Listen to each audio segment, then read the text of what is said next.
Our leaders have told us that the war on terror may last 100 years. A new kind of war against a shadowy enemy that can never be defeated. Either you are with us, or you are with the terrorists. Generation after generation will have to lay down its liberty in an endless war for global empire. It was a breathtaking display of firepower. And the Pentagon says, we haven't seen nothing yet. The perfect specter to convince populations to relinquish their liberty in the name of security. There is no doubt that Saddam Hussein now has weapons of mass destruction. There is no doubt that he is amassing them to use against our friends, against our allies, and against us. And if he does not disarm, the United States of America will lead a coalition and disarm him in the name of peace. We've been told that we're facing a 100-year war that will last generation after generation. In this film, we will explore who pulls the strings and who benefits from the dark spectacle of modern warfare.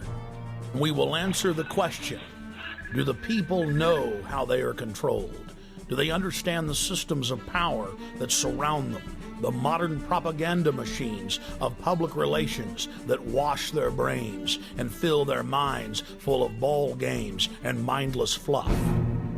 Is the population beginning to realize that governments throughout history have used the specter of fear to drive their populations into acquiescing to total tyranny? September 11th, national ID cards, Big Brother, the Iraq War, the 7/7 bombings in London, the invasion of Iran. How are they all interconnected? In previous films, we have focused predominantly on September 11th as the foundational event, the pretext for the current geopolitical structure. The smartest thing to do is pull it.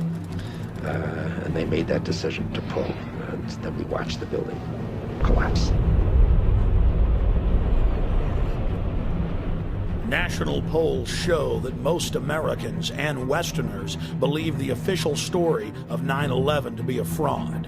And a large part of that majority believes that 9/11 was an inside job. But the establishment press continues to contest any alternative view concerning 9/11. In this documentary, we will first look at historical events that are not contested. Events where the fact of government-sponsored terror is not debated, but in fact openly admitted to by Western governments. There are literally hundreds of examples of government-sponsored terrorism in modern history, or what are known as false flag operations. We're going to start by looking at just 5 past examples, then we'll look at several modern cases. What is a false flag? The encyclopedia definition reads, false flag operations are covert operations conducted by governments, corporations, or by other organizations which are designed to appear as if they were carried out by other entities. The name is derived from the military concept of flying false colors, that is, flying the flag of a country other than your own. There are many variants of false flag operations, but one of the most popular carried out by governments is to stage a terror attack or horrible criminal incident and then blame it on your political enemies. One of the best-known cases of a false flag op was carried out by the newly elected Adolf Hitler on February 27, 1933. Nazi documents uncovered at the end of World War II, as well as testimony during the Nuremberg trials, revealed what many historians already suspected, that Hermann Göring had set fire to the Reichstag, the German parliament building. The Nazis then produced their patsy, Marinus van der Lubbe, an extremely mentally handicapped young man who was found rolling around in an alley behind the Reichstag naked. Van der Lubbe was then taken before a Nazi show trial, found guilty, and sentenced to death. He was beheaded on January 10, 1934. Using the crisis he had created to pass laws similar to the USA Patriot Act, Hitler became dictator and set his sights on the world. By March of 1939, Hitler had already seized Czechoslovakia. Having gained both Austria and Czechoslovakia, Hitler desired to move east against Poland. But he did not want to look like the aggressor. Hitler needed an excuse for attacking Poland. It was Heinrich Himmler who came up with a plan. Thus, the operation was codenamed Operation Himmler. On the night of August 31st, 1939, the Germans took an unknown prisoner from one of the concentration camps, dressed him in a Polish uniform, took him to the town of Gleiwitz on the German-Polish border, and then shot him. The staged scene with the dead prisoner dressed in a Polish uniform was supposed to appear as a Polish attack against the German radio station. German radio, newspapers, and newsreels were flooded with images of what appeared to be a dead Polish soldier who had dared attack the Reich. Now Hitler had his excuse to invade Poland, and the nightmare of World War II had begun.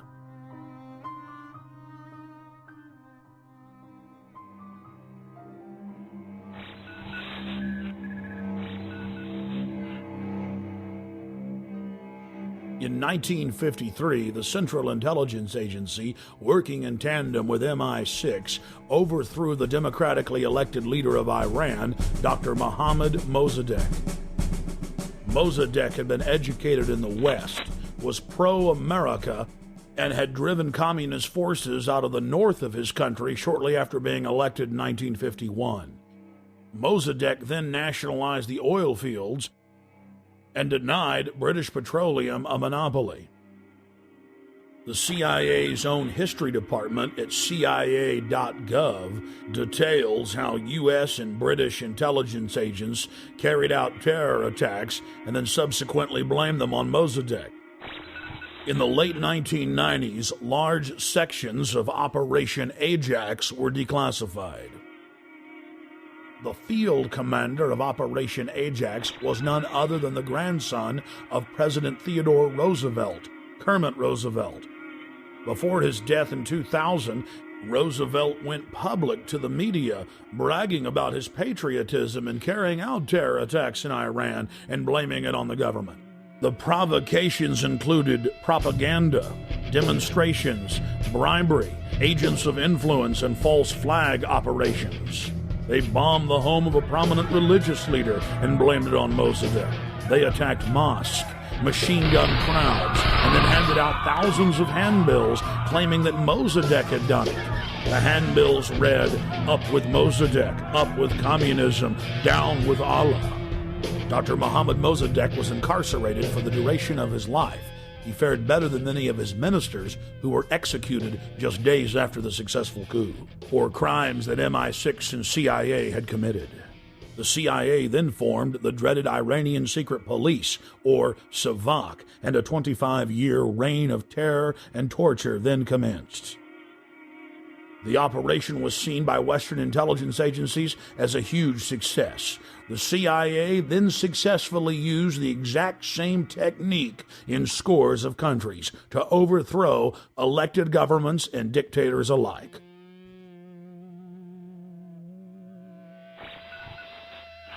Operation Gladio is an umbrella name for literally hundreds of bombings carried out by Western intelligence agencies and NATO in Italy, Western Europe, the Middle East, Latin America, and Asia. From 1947 until 1981, Italian presidents have gone public admitting Operation Gladio targeted innocent civilians and was to be blamed on leftists and communists. On November 22, 1990, the European Parliament had a resolution condemning the activities of Operation Gladio. The former Italian intelligence chief has come clean concerning Gladio's actions as well. Many other countries have declassified documents concerning Gladio. It is part of the public record that our government and other Western governments targeted trains, buses, schools. Several times operatives zeroed in on school buses, knowing that images of dead children would get the population hopping mad and ready to relinquish their liberties. A particularly bloody bombing at the central station of Bologna, Italy, on the morning of August 2, 1980, which killed 85 people and wounded more than 200, caused some Italian officials to break their silence and begin to expose just a small part of this wicked operation. And now the Gulf of Tonkin incident.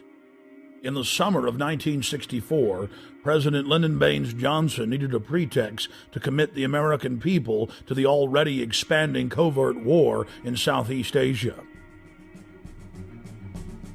3 communist PT boats attacked an American destroyer off the coast of Vietnam yesterday, and today President Johnson's response was hard and tough. To any armed attack upon our forces, we shall reply. To any in Southeast Asia who ask our help in defending their freedom, we shall give it.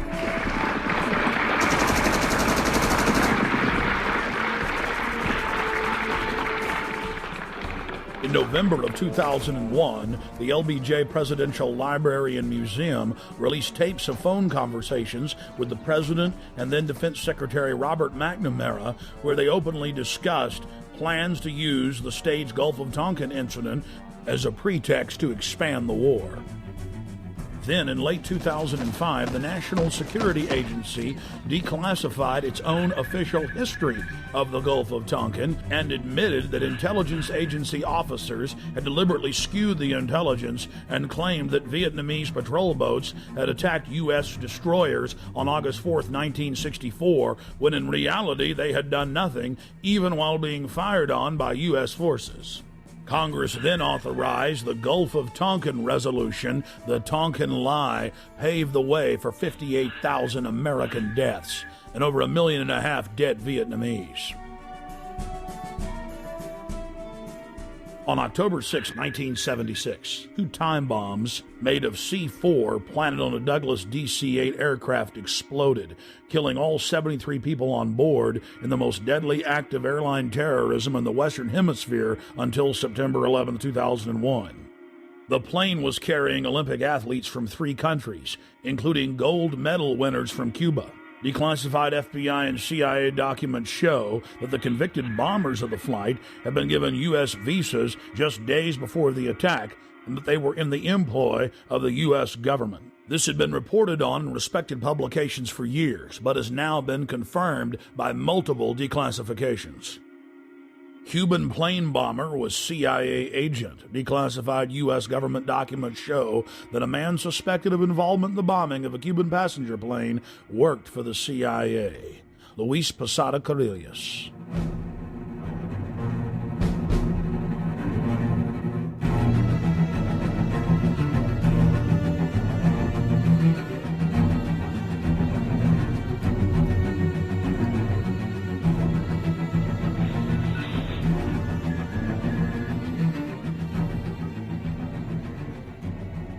In the early 1960s, the chairman of the Joint Chiefs of Staff, Ella Lemonster, concocted a plan for false flag operations as a pretext to invade Cuba and for war with the Soviet Union. In Operation Northwoods, they planned to hijack jets by remote control, crash them, and blame the attack on Cuba. There were many other terrorist attacks they planned to carry out that were contained within the document. One scenario mentioned was the destruction of a U.S. naval vessel that was to be blamed on a foreign power as a pretext for war with any enemy they picked. President Lyndon Baines Johnson went operational with Northwoods on June 8, 1967 during the Six-Day War. During the Six-Day War between Israel and the Arab nations, the USS Liberty was sent by Johnson to collect electronic intelligence in the eastern Mediterranean. The clearly marked U.S. intelligence ship was 14 miles off the coast of Israel in international waters. A short time after the air attack had been completed, the 3 torpedo boats approached us from our starboard quarter at high speed and in an apparent torpedo launch attitude. Israeli surveillance aircraft flew low over the ship and clearly identified it as an American vessel. At 2 p.m. that afternoon, the USS Liberty was attacked by 3 Mirage 3 fighter bombers.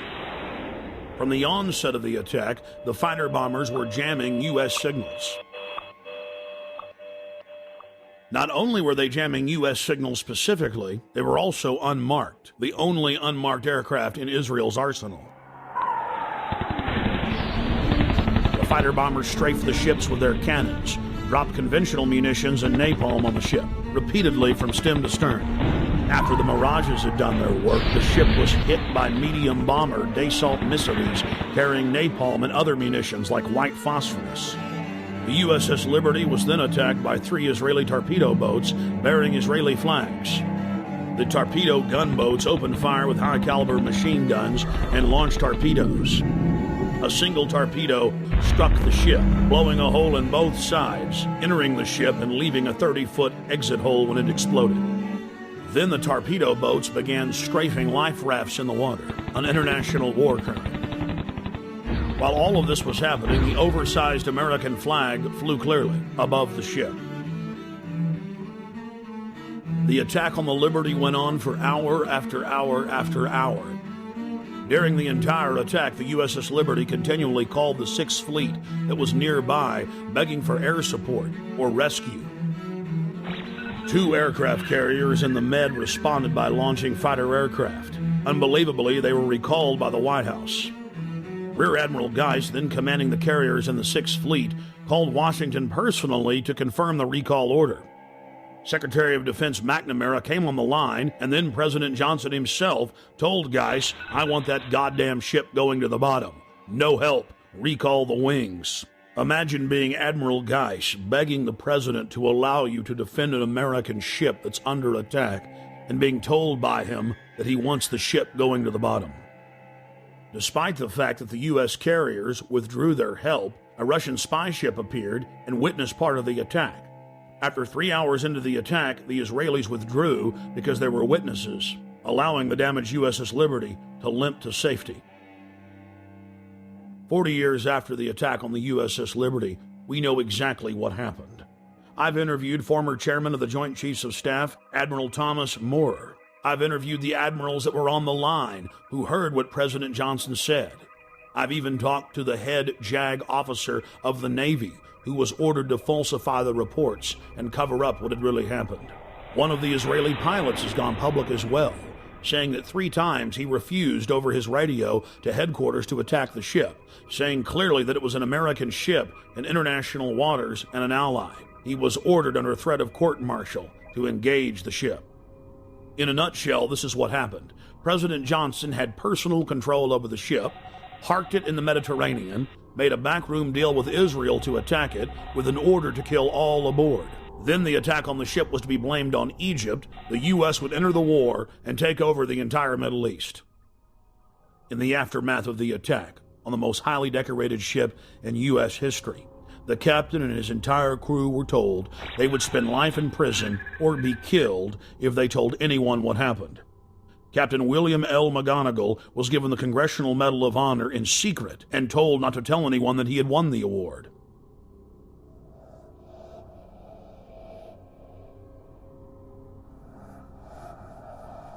Now that we've looked at a small cross-section of historical examples of government-sponsored terrorism, let's fast forward to the horrific attacks of 7/7 in London.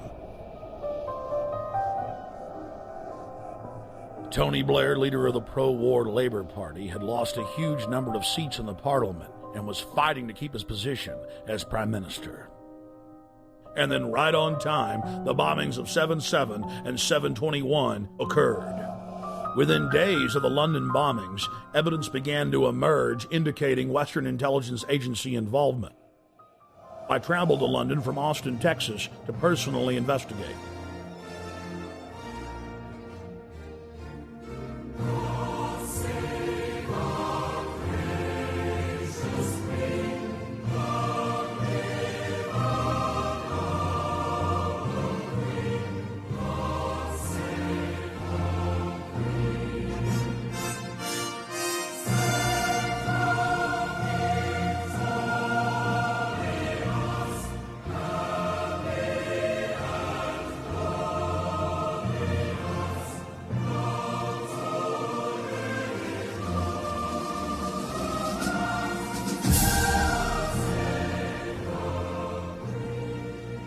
Once I arrived, I was met by Paul Joseph Watson and his brother Steve Watson, who are reporters for my news website, prisonplanet.com.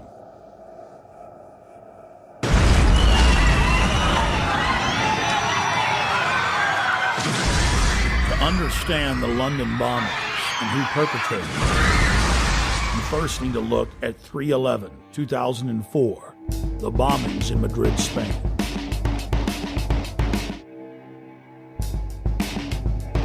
Years after the blast that rocked trains in the city of Madrid, Spain, the government admits that Al-Qaeda had no connection to the attacks.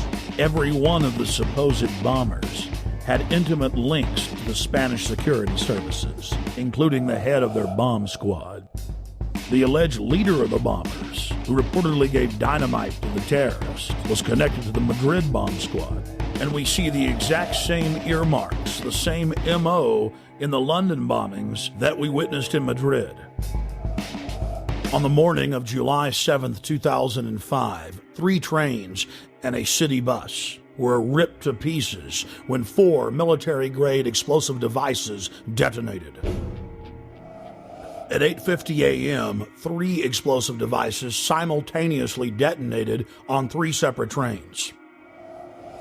Within minutes, eyewitnesses were reporting to the press that there had been multiple terror attacks. Despite the fact that 3 train cars were burning wrecks strewn with dead and dying Londoners, Scotland Yard for over an hour and a half claimed that all of the disruptions were simply caused by a power outage in the London Underground. Power surge on the Underground, that's all we heard. The bus was about an hour after the Underground, so that's when I think everybody knew that it wasn't what it was, you know. I think it was just an excuse, power surge, whatever. Why would they say that, though, knowing it wasn't? Trying to cover up, probably, you know what I mean?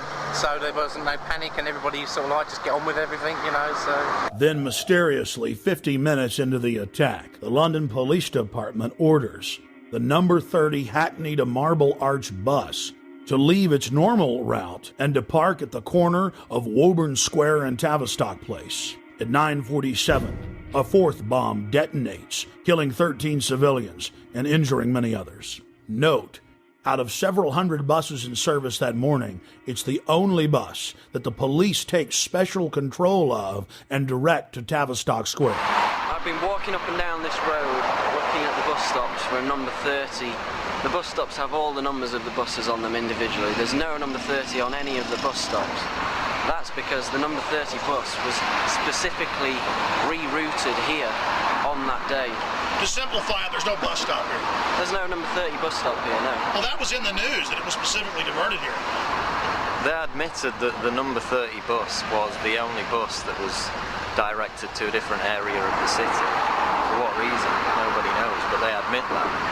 So it's very strange that for no reason it would come down this road when it was bombed. Remember, while all this is happening, the police are on radio and TV telling everyone that it's just a power failure, an outage. Meanwhile, commuters on the bus were listening to other radio reports where eyewitnesses were reporting explosions. The supposed bomber on the bus with the rucksack became panicked and began looking in his rucksack in what witnesses said was a confused and frightened manner. Weeks later, police detectives investigating the case said that all 4 of the bombers on the 3 trains and the bus didn't fit the M.O., the modus operandi of bombers. They bought 2-way tickets. They'd played games of cricket the night before. They had good jobs and happy families. One of the alleged bombers was caught by surveillance camera arguing with the ticket clerk about the price of his pass. After Scotland Yard detectives had a chance to talk to some of the eyewitnesses from the bus and the trains, they stated clearly on the record that they believed that the bombers did not know that they had explosives in their backpacks. This was only one of many huge developments in the case that only received bare mentions in the back of the newspaper. The July 29th edition of Fox News Channel's Dayside program revealed that the so-called mastermind of the 7/7 bombings, Harun Rashid Aswad, is a British intelligence asset. Former Justice Department prosecutor and FBI terror expert John Loftus exposed the fact that Aswad was being protected by MI6 and was clearly under their control. Aswad is believed to be the mastermind of all the bombings in London. On the 7/7 and 7/21, this is the guy, we think. This is the guy, and what's really embarrassing is that the entire British police are out chasing him, and one wing of the British government, MI6, or the British Secret Service, has been hiding him. And this has been a real source of contention between CIA, Hold on, John. Justice Department, and Britain. MI6 has been hiding him. Are you saying that he has been working for them? Oh, I'm not saying it. This is what the Muslim sheikh said in an interview in a British newspaper back in 2001. So he's a double agent, or what? He's a double agent. He's working for the... So he's working for the Brits to try to give them information about Al-Qaeda, but in reality, he's still an Al-Qaeda operative. Yeah. The CIA and the Israelis all accused MI6 of letting all these terrorists live in London. Now, we knew about this guy Aswat. Back in 1999, he came to America. The Justice Department wanted to indict him in Seattle because him and his buddy were trying to set up a terrorist training school in Oregon. The headquarters of the U.S. Justice Department ordered the Seattle prosecutors not to touch Aswat. Hello. Now, hold on. Why? And that's, well, apparently Aswat was working for British intelligence. Now, there's a split of opinion within U.S. intelligence. Some people say that the British intelligence fibbed to us. They told us that Aswat was dead, and that's why the New York group dropped the case. That's not what most of the Justice Department thinks. They think that it was just, again, covering up for this very publicly affiliated guy with Al Mujaroon. He was a British intelligence plant. Our CIA says, okay, let's arrest him, but the Brits say no again? The Brits say no. Now, at this point, 2 weeks ago, the Brits know that the CIA wants to get a hold of Haroon. So what happens? He takes off again. Goes right to London. He isn't arrested when he lands. He isn't arrested when he leaves. Even though he's on a watch list. He's on the watch list. The only reason he could get away with that was if he was working for British intelligence. He was a wanted man. And then takes off the day before the bombings, as I understand it? Yeah, and goes to Pakistan. The Pakistanis arrest him. They jail him. They jail him. He's released within 24 hours.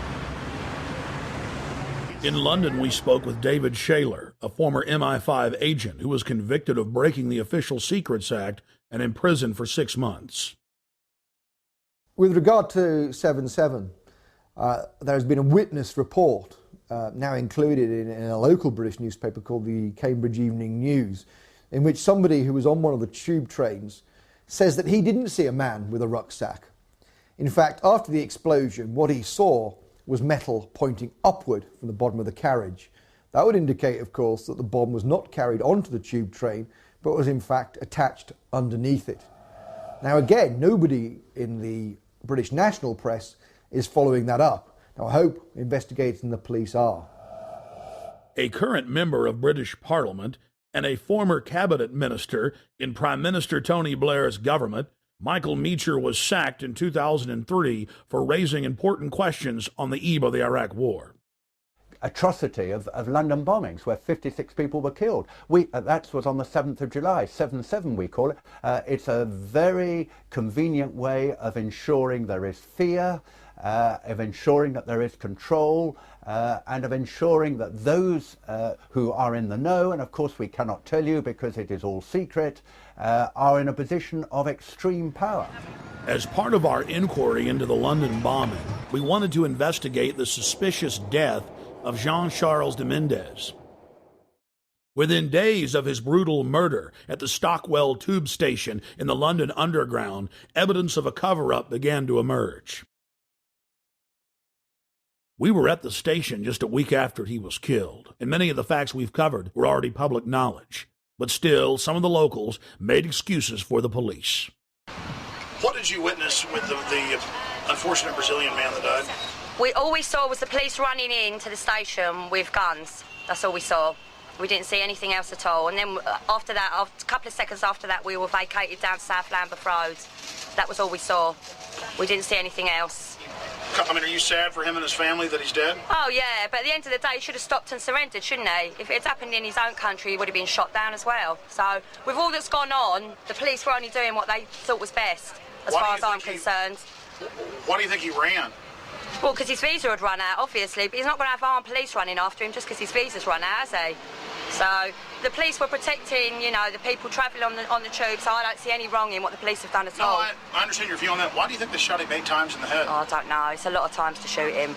It is a lot of times to shoot him. How many times did you hear they shot him? 5 at first. 5, and then, no, 3 first, then 5, then it went up to 8. So... And the police admit they tackled him and then shot him. Well, they told him to surrender, didn't they? They told him to stop, and he didn't. He carried on running, so, you know. What else could they have done, as far as I'm concerned? 007, huh? 007. License to kill. Yeah. I still believe that there should be a shoot-to-kill policy. I still believe, personally. But that's my views, you know. I think people should give up their liberty for freedom. All right. London police were later forced to admit that Mr. Jimenez never ran from them, wasn't wearing a heavy coat, and that a special army unit had killed him execution style with over 10 shots to the head at point-blank range.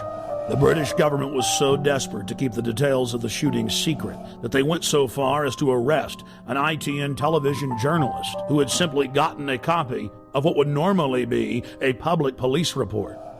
Government whistleblowers and police have also been suspended and arrested for telling the truth. We had our details taken and were threatened with arrest simply for asking questions of locals outside the Stockwell station and videotaping police. Where are you based? Austin, Texas.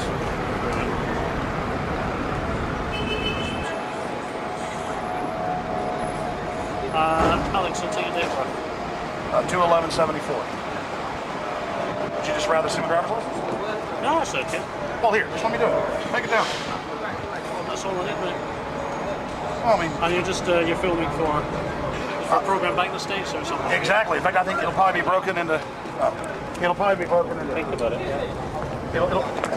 Sir, what do you think about this event? I think it's very bad that it happened. What do you think should happen? I think the policy of shooting should have been more thoroughly thought out. I'm afraid there must have been a terrible mistake here. I feel very sorry for the family and very sorry for the policeman that made a horrible mistake. Yeah, it's going to be bad for everybody. It's a tragedy all around, I think. Thank you. The police first claimed that it was a hot morning when official weather reports showed that it was around 60 degrees and that Mr. Jimenez was running down the street wearing a giant padded coat with wires sticking out of it, that he vaulted over the turnstiles, charged through a crowd of pedestrians, raced onto the train, and was about to detonate bombs when the heroic officers gunned him down. The authorities then conveniently claimed that all the surveillance cameras malfunctioned that morning. Police have now been forced to admit, thanks to watchdogs in their ranks, that none of the cameras malfunctioned, and they've now released the video. The government has now been forced to admit that he was wearing a light denim jacket, and there were no wires of any type. Police that weren't part of the special military unit didn't know why they killed him. The police had followed him from his home. They knew that he was a Latin Brazilian working in England as an electrician. They followed him for 30 minutes as he walked from his home towards the station. Once in the station, he calmly picked up a Metro paper, paid for his ticket with his Metro Oyster card, and then walked onto the train. Passengers then reported that they were told to get off the train. Once they'd stepped off, still looking through the windows, they saw the Special Forces police squat on Mr. Jimenez and shoot him over 10 times in the head. Witnesses said Jimenez looked at the authorities as if he knew them. He was like a scared rabbit, and he was killed execution style. The question is why? A special military hit team stalked him and tracked him from his home to the train station, and then killed him in cold blood, making sure he was dead. It's well known that if somebody has a bomb, you don't shoot at them, and you certainly don't get near them. No, Mr. Jimenez had seen something he wasn't supposed to see. He learned a little too much, and he had to be eliminated. Within hours of the 7/7 bombings, Israeli army radio was reporting that Benjamin Netanyahu, the former prime minister of Israel, had been warned not to leave his hotel that morning to attend a meeting less than 100 yards away from one of the train stations that was bombed. The Associated Press ran the headline, "Netanyahu changed plans due to warning." Then the current Prime Minister, Ariel Sharon's office, instructed Israeli officials not to give interviews to the foreign media concerning the warning. Israel's Foreign Office attempted to spin the story, saying that they'd given a general warning to the British that day. Then, several weeks later, the head of Mossad told a major German newspaper that he indeed had issued a warning to Benjamin Netanyahu at 8:40 a.m., 10 minutes before the first blast. Conveniently for authorities, the bus surveillance camera malfunctioned. Something else happened that was convenient for the establishment line. All 4 of the supposed bombers' identification cards survived unscathed at all 4 events. But there was just one problem. In one case, one of the bombers' IDs was found at 2 separate locations. As the evidence mounts, it is crystal clear. Only criminal elements of the British government could stage the attacks and then engage in the cover-up.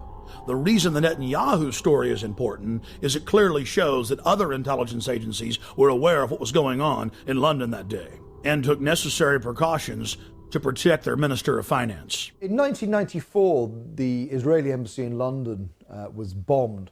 This was at a time when I was in the service. I joined the Middle Eastern section shortly after that, and I was actually astounded to read a document written by a senior MI5 officer who'd seen all the information coming in about this attack, and he said that he believed that the Israelis had bombed their own embassy. In any staged terror attack, governments have to be extremely careful to keep the operation shielded, compartmentalized. Most people in government are moral individuals who believe that they're standing up for their nation's sovereignty or its national interest, and it's absolutely essential to keep them in the dark. One of the chief tools used by governments as a smokescreen is staging exercises or drills at the exact same time and exact same places as real events. When the Oklahoma City Federal Building was bombed, the Bureau of Alcohol, Tobacco, and Firearms was staging an anti-terror drill with their bomb squad on the morning of April 19, 1995, at the same time that the real event took place. On the morning of September 11, 2001, the Pentagon was running 5 separate drills, 2 of the drills targeting the exact same targets at the exact same time. That caused NORAD to stand down, believing it was just a drill. And London was no different. It's important to note that those taking part in the drills need not know that they're part of a larger operation. In fact, it's better for the conspirators that they not be informed. One of the chief reasons this is done is so that if any of the operatives carrying out the attack are caught by other elements of the government, they can simply claim that they were taking part in a drill or an exercise. NSA, Infopol 9, and Echelon-type systems that are scanning for terrorist chatter will be fooled into believing they've simply picked up part of an exercise. On the morning of 7/7 in London, there was a simultaneous exercise targeting the exact same trains, the exact same bus, at the exact same locations, at the very same time. What we're supposed to believe is some kind of coincidence. There was also an anti-terrorist drill going on 7/7.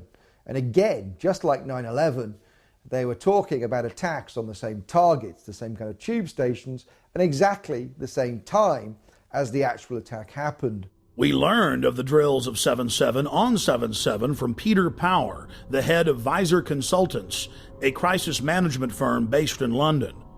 Mr. Power was the former spokesperson for Scotland Yard. Mr. Power told National British Television, ITN News, about the drills.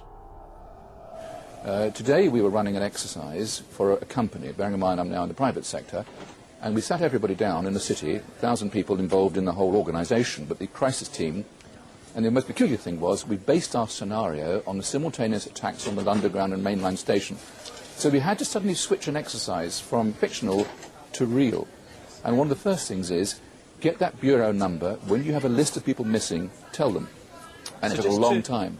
Just to get this right, you were actually working today on an exercise that envisioned virtually this scenario? Almost precisely. I was up until 2 o'clock this morning because it's our job, my own company, Visor Consultants. We specialise in helping people to get their crisis management response. How do you jump from slow time thinking to quick time doing? And we chose a scenario with their assistance which is based on a terrorist attack because they're very close to a property occupied by Jewish businessmen. They're in the city, and there are more American banks in the city than there are in the whole of New York.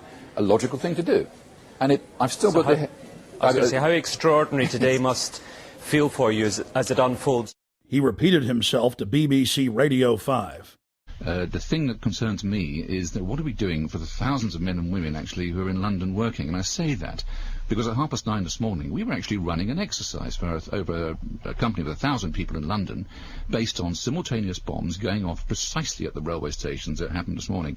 So I still have the hairs on the back of my neck standing upright. To get this quite straight, you were running an exercise to see how you would cope with this, and it happened while you were running the exercise? Precisely. And it was about 9:30 this morning. We planned this for a company, and for obvious reasons I don't want to reveal their name, but if they're listening they'll know it. And we had a room full of crisis managers for the first time they met. And so within 5 minutes we made a pretty rapid decision. This is the real one. And so we went through the correct drills of activating crisis management procedures to jump from slow time to quick time thinking and so on. If we use a standard actuary employed by major insurance companies to calculate the probability of these events coinciding in a 10-year mean, we learn that the probability of this happening is greater than 1 in 300 tetragillion. To put that in perspective, that's a number with 41 zeros behind it. That is trillions and trillions and trillions and trillions and still more trillions times greater than all the grains of sand in all the world. To put that number in perspective, it has 41 zeros. Scientists using supercomputers have estimated that the Earth has over 7 quintillion grains of sand. A quintillion has 18 zeros. It would appear as some way of stopping the response of the emergency services or providing some kind of cover for what must be operations orchestrated in some way by the state. The evidence is overwhelming. All the telltale signs are there of government-sponsored terror. Only the British government had the know-how to carry out the attacks and to control the situation before and after the bombings. And of course, there's all the other admitted cases where the British government has hired terrorists to carry out assassinations or carried out bombings in their own country as a pretext for political control. And then, of course, there's qui bono, Latin for who benefits, who stands to gain. In the weeks leading up to 7/7, Tony Blair's poll numbers had fallen to the lowest point in his 7-year administration. Blair came an inch from losing control of the parliament and was fighting calls from within his own party to step down as prime minister. Support for the war was dismal. Despite the bombings, which did improve his approval ratings and support for the war, he was still only barely able to maintain control over the British House of Commons. In the wake of the bombings, Tony Blair's administration descended on the British people with a raft of tyrannical legislation, attacking the press, freedom of assembly, and setting up the conditions needed for a martial law takeover of the nation through the Civil Contingencies Act. And of course, the bombings took place while world leaders were meeting in Scotland, so Bush and Blair could grandstand and blame the whole thing on Iraq, legitimizing their war. Despite the fact that the G8 World Summit was coming to England on July 7th, the British government lowered the terror threat on the London Underground in early June and conveniently lowered security. We were told that we invaded Iraq to bring the nation freedom, but Pentagon documents show their real plan was to balkanize the nation into 3 or 4 sections and foment endless sectarian civil war. The true objective was to ensure the nation remained in turmoil as a pretext to build permanent military bases, as well as delivering long-term profits to defense contractors. Think about it. Do defense contractors make more money if they were just in Iraq a year? Or now the projected decade? United States, British, and Israeli forces have all been caught repeatedly carrying out staged terror attacks in Iraq in an attempt to keep the war going. In the interest of time, we'll look at just one example. In late September of 2005, in the British-controlled city of Basra, 2 British Special Forces SAS commandos attacked a group of police at a checkpoint, killing one and injuring another. When they were finally subdued and brought into custody, their car was filled with plastic explosives, automatic weapons, rocket-propelled grenades, and other bomb-making materials. Why would members of Britain's most elite fighting force, the Special Air Services, be dressed up like Arabs out shooting police with a car full of plastic explosives in a city that had been racked by sectarian violence? The governor of Basra in Iraq ordered that the British soldiers be held for trial for the murder they'd committed. Within hours of their incarceration, dozens of British tanks and hundreds of soldiers assaulted the main police station in Basra, killing jail guards and police in the process to free the 2 commandos. Over 150 prisoners escaped, and the controlled mainstream media reported on the incident as if it was no big deal. We cannot wait for the final proof, the smoking gun. It could come in the form of a mushroom cloud. The United States knows that Iraq has weapons of mass destruction. Saddam Hussein already possesses 2 out of the 3 key components needed to build a nuclear bomb. In early February of 2006, members of the British government leaked documents that the White House admits are authentic. Known as the White House Memo, it is the minutes of a pre-war meeting between Prime Minister Tony Blair and George Bush in the Oval Office. The minutes contain the discussion of a classic false flag operation, where Bush tried to lure Saddam into war using UN aircraft. Mr. Bush told Tony Blair of the extraordinary plan during a meeting in the White House on January 31, 2003, 6 weeks before the war started, the Times of London reported. The Times reads, President Bush had plans to lure Saddam Hussein into war by flying an aircraft over Iraq painted in UN colors in a hope he would shoot it down. The memo also contained details of President Bush's plan to have defectors claim they had seen weapons of mass destruction that didn't exist. Well, it is perfectly true that we now know that the evidence, both in the United States and in Britain, which was put before the people, turns out to be wrong. It was known to be wrong. It was fed to Parliament. It was fed to Congress in order to get the necessary support. But we don't want the smoking gun to be a mushroom cloud. When Congress threatened to block the reauthorization and expansion of the USA Patriot Act in 2006, President Bush announced that he would still enforce the law even if it was not a law. That, by its definition, is dictatorship.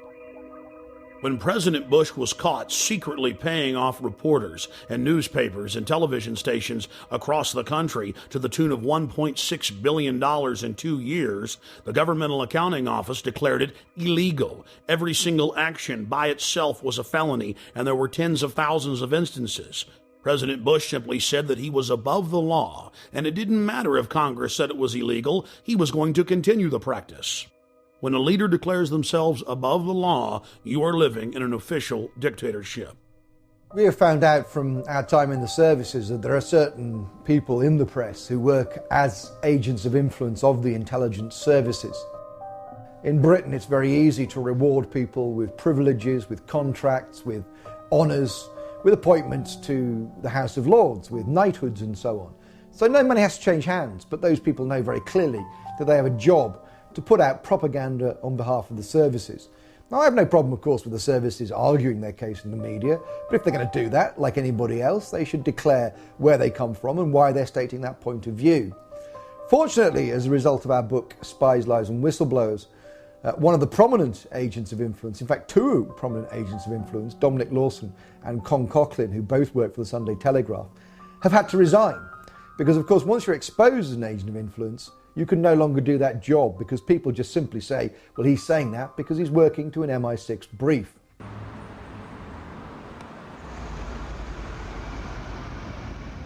When Congress informed Bush that secret arrest, secret detention, and torture was illegal, he simply had his Attorney General, Alberto Gonzales, issuing a policy paper claiming that it was lawful. Known as the infamous torture memos, Gonzales said that they would simply stop calling it torture and call it pressure, and that if someone died in custody from torture, that was acceptable. But White House counsel John Yoo went even further. In memos that he wrote for the president that were used by the military as their authority to engage in torture, he stated that they could even torture small children in front of their parents, in some cases sexually. And in another shocking turn, President Bush has taken to signing pieces of legislation that haven't even passed the Congress. President Bush was also caught engaging in warrantless searches using the National Security Agency to spy on the American people. Bush claimed that he had executive authority to ignore any federal law he wished. The 1878 Posse Comitatus law bars the military from engaging in law enforcement activities against the American people. Bush was caught using the Defense Intelligence Agency, a branch of the Pentagon, to spy on peaceful anti-war activists. He again claimed that he was above the law. Bush then claimed that the Constitution gave him the right to spy on the American people. Of course, the Constitution and Bill of Rights says the exact opposite. In the midst of the scandal, the retiring head of the National Security Agency went before the National Press Club and informed everyone that there was no need of a warrant in America. He chastised a reporter who claimed that you needed probable cause to search someone. He said all that was needed was that it be, quote, reasonable, and the government would decide what was reasonable. My understanding is that the Fourth Amendment of the Constitution specifies that you must have probable cause to be able to do a search that does not violate an American's right against unlawful searches and seizures. Actually, the Fourth Amendment actually protects all of us against unreasonable search and seizure. But that's what it says. The measure is probable cause, I believe. The amendment says unreasonable search and seizure. But does it not say probable? No.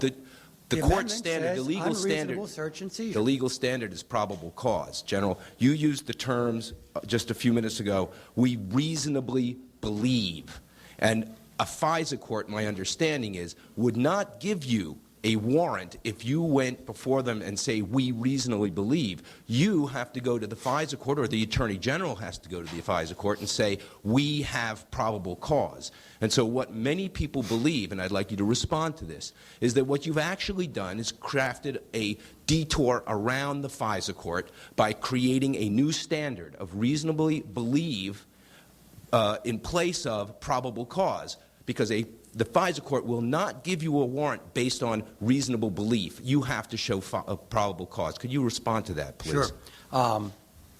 I didn't craft the authorization. I am responding to a lawful order. All right? The Attorney General has averred to the lawfulness of the order. I will now read the Fourth Amendment in its entirety. The right of the people to be secure in their persons, houses, papers, and effects against unreasonable searches and seizures shall not be violated, and no warrant shall be issued but upon probable cause, supported by oath or affirmation, particularly describing the place to be searched and the persons or things to be seized. Notice the Fourth Amendment clearly states no warrant shall be issued but upon probable cause, and that must be supported by an oath or affirmation, and particularly describing the place to be searched and the persons or things to be seized. That is the definition of reasonable. Reasonable is having a witness and having probable cause, and specifically knowing what has been done that is wrong and against the law that you're searching for, not just, oh, we say we're being reasonable. The National Security Agency director clearly knew what he was doing. He knows that 99% of Americans have no idea what the Fourth Amendment actually says, so he claims that it's okay for them to spy on us without a warrant, counting on us being ignorant. That ignorance needs to end. Or maybe he's looking at a Fourth Amendment that the rest of us haven't seen. Several years into the occupation of Iraq, President Bush told the world that they had freedom of the press. Now it's been revealed that if you write one story critical of the occupational government, you are instantly arrested and sentenced on average to 30 years in prison. In some cases, reporters are simply executed or tortured. Then it came out that the Pentagon was covertly controlling almost every major newspaper in Iraq, and that PR firms were writing most of the stories in the United States. But it's not just going on in Iraq. Billions and billions of dollars a year are spent paying off reporters, planting fake news stories, and producing fake newscasts. The military calls this InfoWars, seizing the mind of the enemy, and they are treating the American people like an enemy. When you learn that the Pentagon, the CIA, and the White House are openly engaging in military-style propaganda against the American people, then you begin to realize why large portions of the American population simply don't have their facts straight. We asked David Shaler about MI5 and MI6 connections to Al-Qaeda.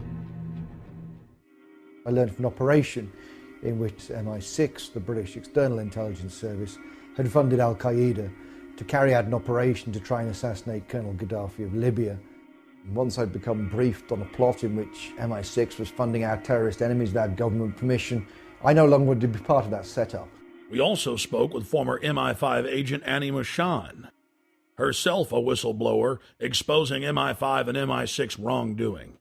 I went public in conjunction with my partner because we'd seen so many dreadful things going on, and we believe that the British public deserves better protection. My own not as much government but intelligence services, were carrying out operations in which innocent Libyans died.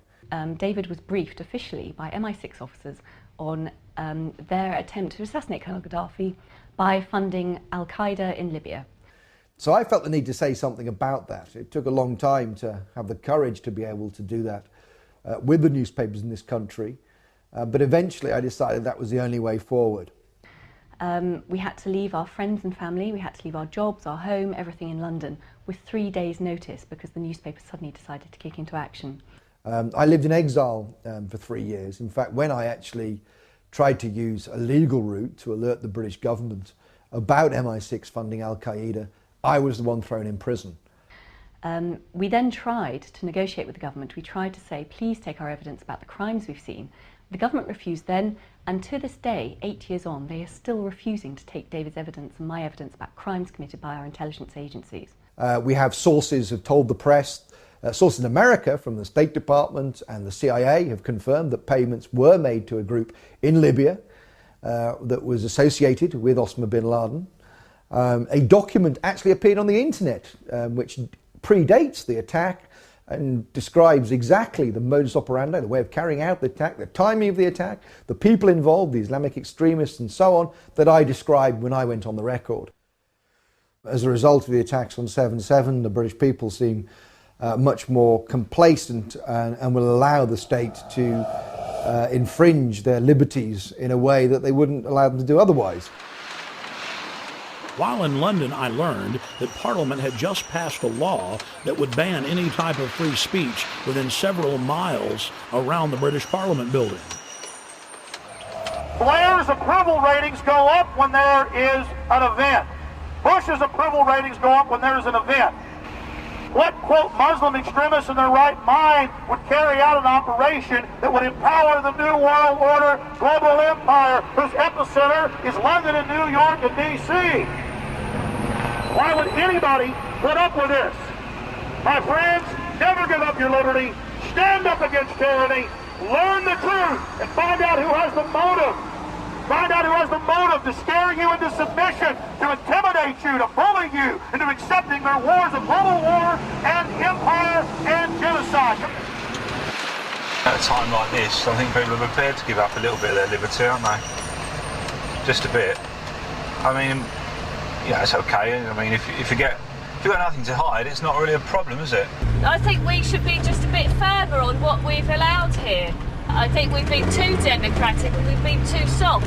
What is done to people who wish to demonstrate is increasingly worrying. A lot of demonstrations, both at Genoa, at the G8 at Gleneagles, many other places around the world, there is no wish of those who demonstrate, in my view, for violence. They disagree profoundly with what their governments are doing. I'm not saying whether they're right or wrong. I'm simply saying that they should have the right to do so without harassment, intimidation, or indeed being charged, attacked, and being seriously injured.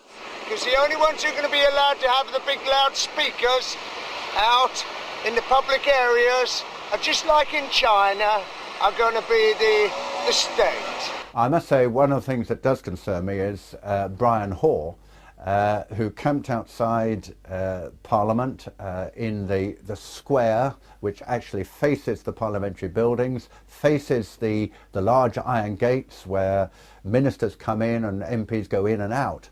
It may be ignored, he may be laughed at, he may be mocked, but at least he is able to do it, and some people may listen, and you may have more effect than we realise. Now, we call that, or at least we used to call that, free speech. What about the Freedom Lady, the Statue of Liberty? Well, I did hear a rumor that the Statue of Liberty has been brought in for questioning. She may be with Al-Qaeda. You're probably right. 6 times they've taken me to court. Oh no, we took them to court this time, by the way. We took Mr. Charles Clarke, the Home Secretary, and Mr. Ian Blair, the Commissioner of Police. I was the complainant, they were the defendants, and it was found in my favour.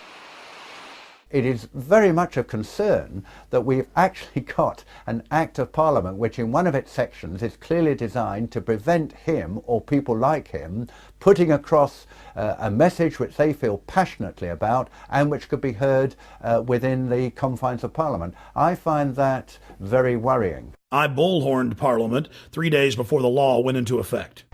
George Bush carried out 9/11. Do you think some people in a cave, were able to have NORAD stand down? Do you think that people in a cave were able to have all of this happen? It's a total and complete fraud. The New World Order is using terror to scare you into submission, and they will be defeated. And here in this supposed free country where they're trying to pass a law to stop this, they're here to talk to us. I witnessed local activists bullhorning Parliament, and the local police didn't have a problem with that. But as soon as I got on the bullhorn and began talking about pertinent issues, they became very upset and enrolled me into some type of troublemaker database. You've got to understand that governments stand to gain from terror, to scare you into submission, to attack.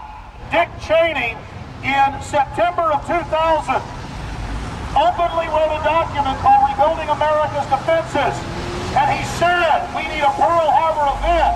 The U.S. government wants to carry out terror attacks to blame it on their enemies.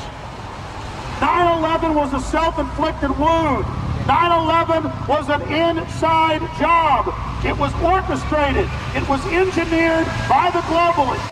A few weeks after returning to the United States, I then read in the newspapers in horror that I had indeed been enrolled in a terrorist database. The identity cards, the compulsory identity cards that have been proposed for the first time in our history, around about 80% of the British people oppose the introduction of these cards. And it's not just cards, it's the databases that go behind that allows the state to access private information and so on. And yet as a result of 7/7, it seems that these things will be steamrolled through our Parliament. Wherever we look at the moment, there are assaults on civil liberties as a result, of course, of the so-called war on terror. Similar guidelines have been implemented inside the United States. A Virginia anti-terror training manual lists property rights activists as potential terrorists. A Texas manual lists those wearing Levi's jeans, having cell phones, and who are, quote, friendly towards the police as potential terrorists. In Arizona, they list those that make frequent references to the U.S. Constitution as potential terrorists. All of these guidelines have been produced by the federal government and distributed at the state level. The federal government itself has told police to be on the lookout for drivers who have road almanacs or driver atlases. All across the planet, governments are restricting free speech and setting up so-called free speech zones to stop their populations from demonstrating. Months later, Paul and Steve Watson came to Texas and joined me live on my radio broadcast to discuss the aftermath of the London bombings. We are joined in studio by Steve Watson and Paul Watson. Guys, you've been in the United States now for about 7 days. How have you liked it? It's been pretty good so far. Obviously, it's all Western culture, so it's pretty similar. But when we were in London, I mean, there were so many facets to it. But what was it like to have the police march up to you and tell you to turn your camera off when you were just on a public street interviewing people? Well, I mean, the fear-mongering at the time, we were there right after the bombings, 3 weeks after the first bombings, I believe, but then there was the second failed attempt. So the state of panic was still quite high, even though Londoners basically were apathetic to the attack. They just got on with their lives. They weren't really buying the government propaganda on it. We had case after case where we'd be out on the street doing interviews with people, and we'd be showing the video cameras, and there were people working right there at the Hard Rock Cafe. And I'm like, look at these cameras. They're everywhere. They're in plain view. And the manager comes out and goes, you know, thanks for showing me that. I've never noticed those. What's your name, sir? Charlie. I'm Alex. Nice to meet you, Charlie. Alex, how you doing? Good. What do you think of the new symbol of the United Kingdom is going to switch from the Union Jack to the black surveillance camera? Well, you know, there's plenty going on in London, so they need the surveillance cameras everywhere. But, I mean, it's going to be the new national symbol, or of course I'm being sarcastic, but really it has become the national symbol. 4+ million surveillance cameras in the great city of London alone. to say about it. You know, I don't even see them there. You don't see them? They don't exist? No. Well, we ain't in the city. That's the first time I've even noticed they're there, and I've been working here a year. Out of sight, out of mind, huh? That's it. That's kind of Orwellian, though. You seem like a smart guy, but did you know only the smartest people in the inner party know how to engage in doublethink and doublespeak, where you don't even notice the cameras that are there? In fact, if you say they're not there, they're not there. Here, together, let's say they don't exist. All right, they don't exist. 2 plus 2 equals 5. Hey. Hey, you could get an inner party membership. All right, I'm into it. I mean, that was actual doublethink. Steve, Paul, you want to comment on that? Well, let me read a quote from Orwell from 1984. Doublethink is an unending series of victories over your own memory, reality, control.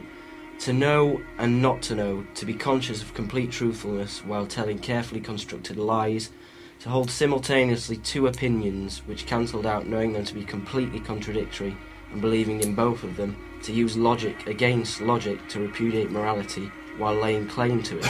And this is exactly what we saw over and over again in London. You've got a nest of, 6 or 7 cameras, and people are out there saying they've never noticed them. It's like, it's a survival mechanism to deny reality, but at the end of the day, it's not even a survival mechanism, it's quite dangerous. We were asking the attitudes of taxi drivers about the bombings. They were all quite ambiguous. They kind of believed the government line at that point. Do you ever wonder who's really behind it? Well, I've heard there's people who think that other governments are behind it. You know, British governments, American governments, people have said that. Oh, really? You heard that some people think it's the government? Yeah, I've heard that. Really? How popular is that view? Pretty unpopular, I would have thought. It is straight out of George Orwell's 1984. This poor woman thinks that if you give up your liberty, you supposedly get freedom. Yeah, well, we went to Stockwell Tube Station where they shot the Brazilian man.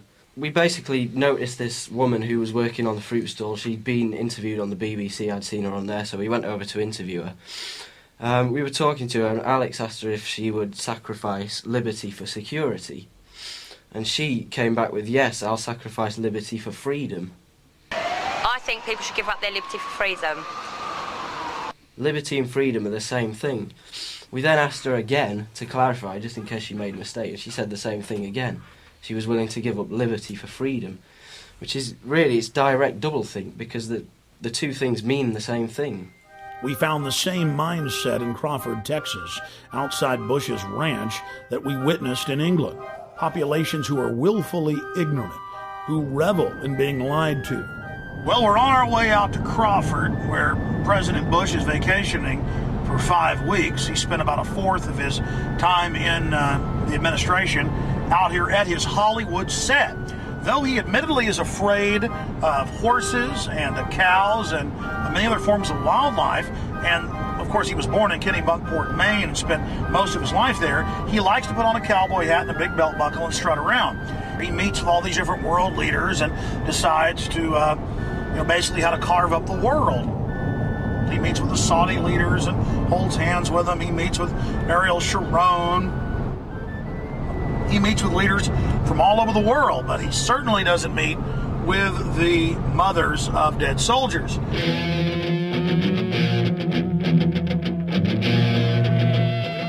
They don't have any skin in the game, so it's easy for them to say, let's keep our troops over there, let's complete the mission, even though we don't even know what the mission is.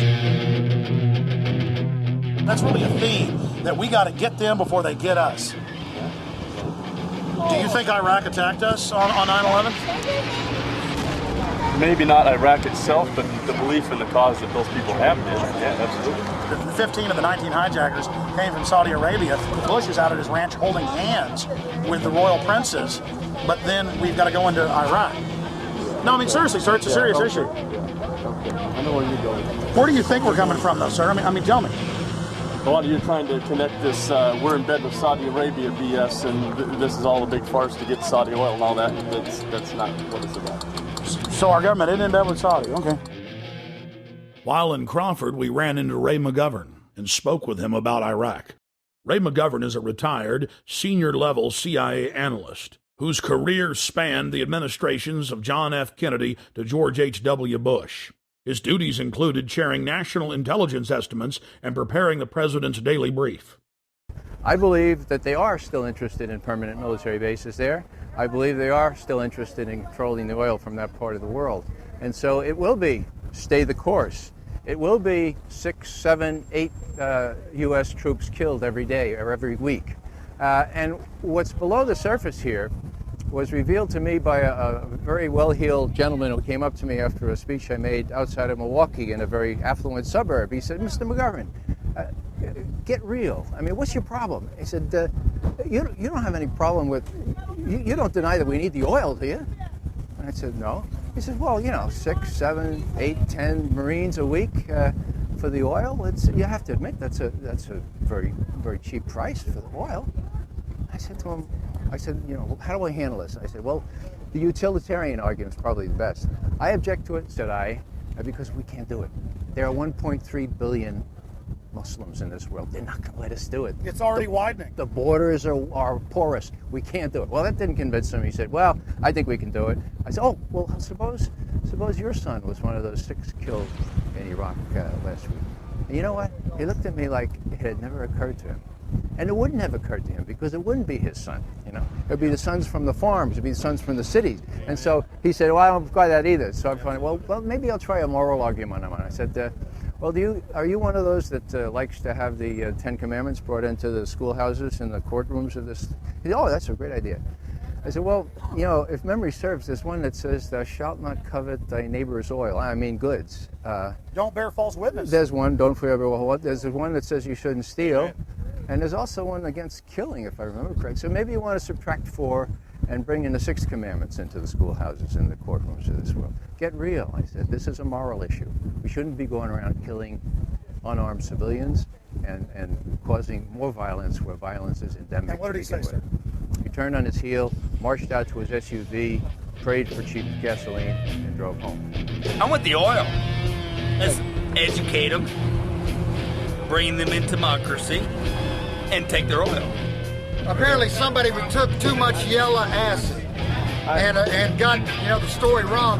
The majority of the construction, and the vast majority, I could say 90% of the construction that I saw wasn't with the Iraqis, it was with the American bases that they were building. Concrete structures, incredibly permanent, designed to house thousands of soldiers for a long period of time. The American people are being kept in the dark about all this. If it weren't for shows like yours and for a few others and the internet, people would never have a chance to learn the truth of this.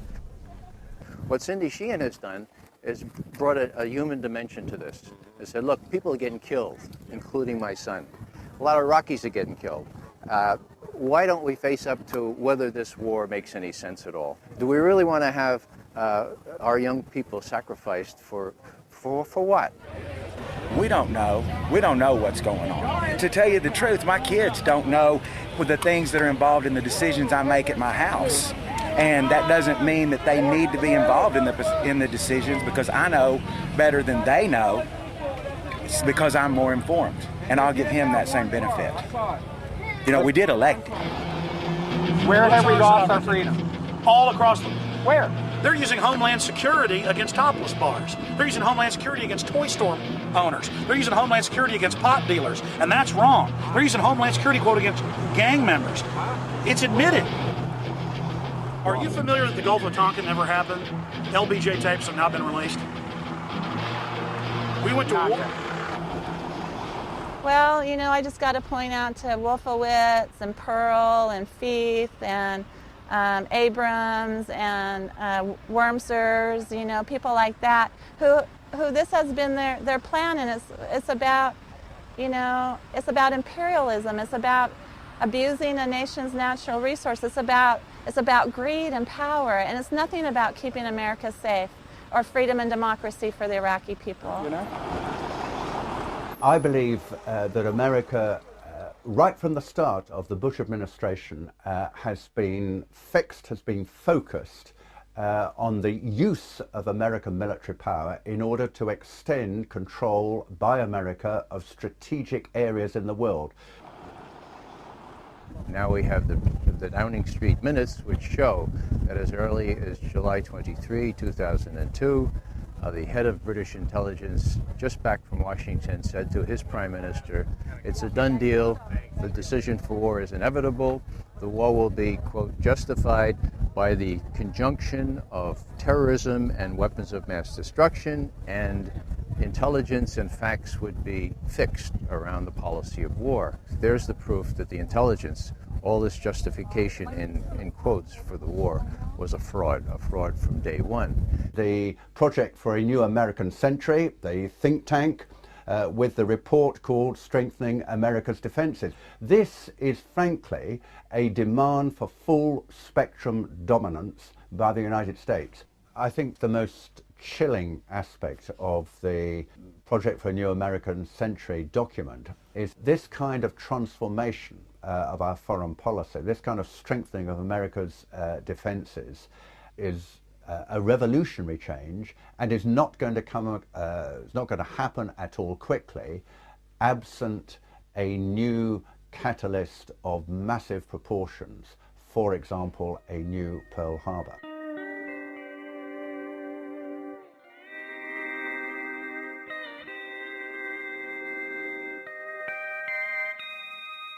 In Crawford, Texas, we found individuals who believe that weapons of mass destruction were found in Iraq.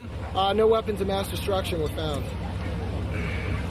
Are you kidding me? Do you buy that? Yes. Of course there were mass. Of course there were. David, there were. This guy would make a great citizen in George Orwell's fictitious 1984. If we took them all away, does that still mean that if he had the capability, would he still? See, that's in the mind. Well, she's got an ad on TV that said he lied, my son died. You know, he didn't lie to nobody. What did George Bush lie about? He said he was going to protect this country. Weapons of mass destructions. No matter what it took to keep the enemy out of our backyards. He never said there weren't going to be nobody killed. That's war. I think they're saying that Bush lied about WMDs, not about troops were going to die. But did he though? Those weapons were there. The authoritarian powers of the state, which are available to government, is very dangerous. And I think we live in a state, we live in states, both the United States and the UK, where the powers to question, to call in evidence, to demand explanation, to hold to account those who are in control, are gradually, systematically being weakened. This is very dangerous in a democracy.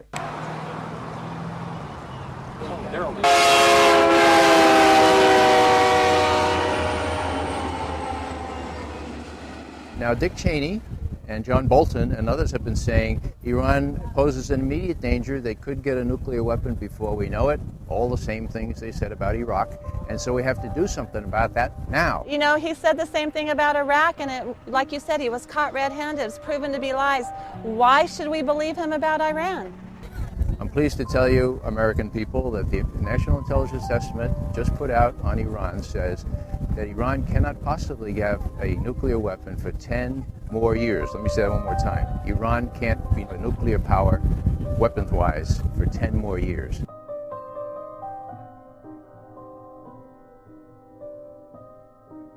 We have to look at whether our governments are creating enemies so that they can justify what they do.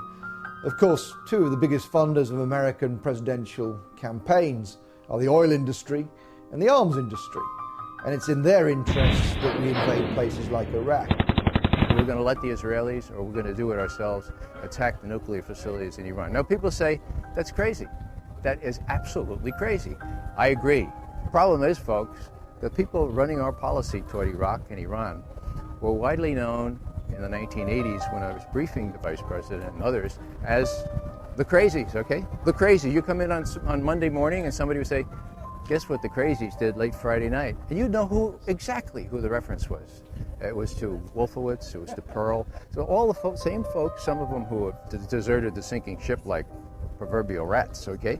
But it was Feith, Wolfowitz, and the rest of them. They were the crazies. There's a lot of other people that are have a dissenting opinion about this war, and then has another view of this war other than Cindy Sheehan, and other people have lost sons in this war and daughters. She needs to really go home and do this little protest some other way besides trying to make things sound like she's the only voice of America. 3 weeks later, this gentleman and many others got their wish. Free speech was banned for hundreds of square miles around Bush's Crawford Ranch. Now you can only protest on private property or designated free speech zones where no one can even see your protest. Look, tourist stuff's popped up here now. Let freedom ring. We decided to cap off our day in Crawford by traveling down the public highway to where the Secret Service had blocked off the public road 2 miles before the entrance to Bush's ranch. We were promptly told, as if America is now a third world police state, to get out of there, despite the fact that we were credentialed press. You need to get back in your car and keep standing. Really? Yeah, you have to get off. Oh, we're off the road. Okay. Or is it all right to stand over here? Past your cars where you can stand. Oh, but the barricades are here. So let me get this straight. You believe that the U.S. government crashed those airplanes into the World Trade Center? Yes, the evidence shows it. You're full of Take a hike. The whole point about 9/11 is that it gave a pretext for a preconceived plan. That plan is in the PNAC document, which precedes 9/11 by almost a year. It became clear to us that the administration was using the corruption of intelligence to justify a war that need not happen. In my opinion, when you look at the details of 9/11 and you read reports that there were planes that supposedly contained terrorists but did not take off that day, and that the Flight 93, for example, was supposed to be aimed at either Capitol Hill or the White House, you're in fact looking at a coup d'etat, that they wanted to destroy the infrastructure of American government. There are a host of unanswered questions on all of this. The reason they're unanswered is because this president, this administration, will not answer the questions. Why is it that perhaps the biggest question of all, why is it that after, on 9/11, 8:20 a.m., when it was undoubtedly, without any question, one of those planes had been hijacked, between 8:20 and 9:38, when the Pentagon was hit, an hour and 20 minutes, no US airplane was put into the air? There were drills on the day of 9/11 in which the American Defense Forces were supposed to be dealing with mock hijackings. Obviously, those would have slowed down the response of national defense to the hijacked airliners. If American passenger jets go off course and they are tackled by American fighter jets, the default position is to shoot them down. And yet in this case, of course, none of that happened. There was the Andrew Air Force Base 10 miles from Washington. It has a squadron of F-16 fighters. None of those was put into the air. This is absolutely almost incredible. The most powerful military technological country in the world, albeit under a terrifying attack, was not able to put planes into the air, which actually could probably have stopped at least the second and third hits. And we've got to ask why George Bush sat there with a group of school children for 16 minutes after he'd been alerted to a plane going into the second tower. The president's in Sarasota. He's told that the second plane has hit the World Trade Center. And the Secret Service guy immediately says, "We're out of here." The president stays for 30 minutes, folks, for 30 minutes. Now, how do you explain that? I've talked to all manner of Secret Service people. They say, "We're out of here" was exactly the right reaction. Everyone knew where the president was. If not the president, you might have had some concern for these little kids. Why did he stay for 30 minutes? Why was he countermanded? The implication, of course, is he knew exactly what was going on, that he knew that he wasn't under attack. I think all of this needs to be explained. It wasn't in the congressional report. There was no serious examination of this. And there is the amazing statement made in the official congressional report that the American authorities have not managed to trace the source of the funding. And then the most amazingly disingenuous statement, ultimately, is it of little consequence. It is of massive consequence. The head of Pakistani intelligence at the ISI, Lieutenant Mahmoud Ahmed, requested Omar Sheikh, who is a well-known Islamic extremist who is now actually in prison in Pakistan, to wire $100,000 to Mohammed Atta, who was the lead hijacker. It is absolutely astonishing that that lead has never been followed up. As it happened, General Mahmoud was actually on a visit to the United States, both before and just after 9/11. And saw many leading government officials. For people to dismiss these questioners as conspiratorial advocates or conspiratorial theorists, that's completely out of line, because the questions remain because the president, who should be able to answer them, will not. We have plenty of evidence that the attack on Afghanistan was planned. Because after the negotiations with the Taliban broke down in the United States, I think they went to Houston in Texas in about July, and there were later discussions at about this time in Berlin, where US officials made absolutely clear to the Taliban representatives in this famous phrase, either we will provide you with a carpet of gold, in other words, if you supply a pipeline across Afghanistan, you ensure the security of the country, you guard that pipeline, then we can do a deal with you, otherwise we will bury you in a carpet of bombs. In the years since 9/11, scores of highly regarded individuals have gone public to express their serious doubts about 9/11. These include former presidential advisor and CIA analyst Ray McGovern, the father of Reaganomics and former Assistant Secretary of the U.S. Treasury, Dr. Paul Craig Roberts, BYU physics professor Stephen Jones, former German Defense Minister Andres von Bülow, former MI5 officer David Shaler, former Blair cabinet member Michael Meacher, former chief economist for the Department of Labor during President George W. Bush's first term, Dr. Morgan Reynolds, and many more. Out of the countless prominent personalities questioning the official 9/11 fable, Gore Vidal, award-winning author and historian, has raised some of the most important points. You spoke about some of your questions concerning 9/11 and how your father had helped write some of the rules for Intercept. Can you speak to your questions concerning 9/11, please? Well, there was a big story about in the India Times, which is a very good newspaper, and it was about 9/11. And we had just found out, the world had found out, that Mohammed Atta, who was a Saudi Arabian guy, but seemingly working for Osama bin Laden, that he was in charge of the planes that crashed into the New York buildings. Well, the story is really more complicated. What struck me immediately, when my father was director of air commerce under Franklin Roosevelt, my father, who was one of the original Army Air Force flyers in World War I, he had put in a lot of sort of safety things. In the event of a hijacking of a passenger liner or any plane that they knew about, that fighter planes would be scrambled, that is, sent up into air immediately within minutes, in order to force the plane down, to change course, shoot it down if you had to. And you don't need orders from the president, the vice president, or anybody else. That's the law. Well, they didn't go up after 9/11. Everybody knew what had happened, and the planes were still on their way to Washington to hit the Pentagon, when suddenly from Otis Air Base comes one fighter plane.